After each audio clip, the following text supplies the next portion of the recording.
عمر بھر تیری محبت میری خدمت کر رہی، میں تیری خدمت کے قابل جب ہوا تو چل بسی۔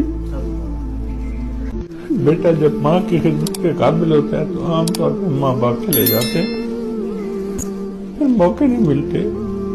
میں نے الحمدللہ اپنی زندگی میں اپنی والدہ کی بہت خدمت کی، یہ نہیں کہ خدمت نہیں کی، بہت خدمت کی۔ میرا ایک اصول تھا کہ والدہ صاحبہ کھڑی ہے تو میں بیٹھتا نہیں تھا، پہلے والدہ بیٹھتی تھی پھر میں بیٹھتا تھا، اور اکثر و بیشتر ایسا ہوتا تھا کہ وہ چارپائی پہ بیٹھتی تھیں تو میں نیچے فرش پہ ان کے پیروں میں بیٹھ جاتا تھا۔ وہ مجھے ہمیشہ کہتی تھی بیٹا چارپائی پہ بیٹھو، کرسی پہ بیٹھو، ادھر بیٹھو۔ میں کہتا تھا امی مجھے اجازت دے دے، بس میں آپ کے پاؤں میں بیٹھوں۔ مجھے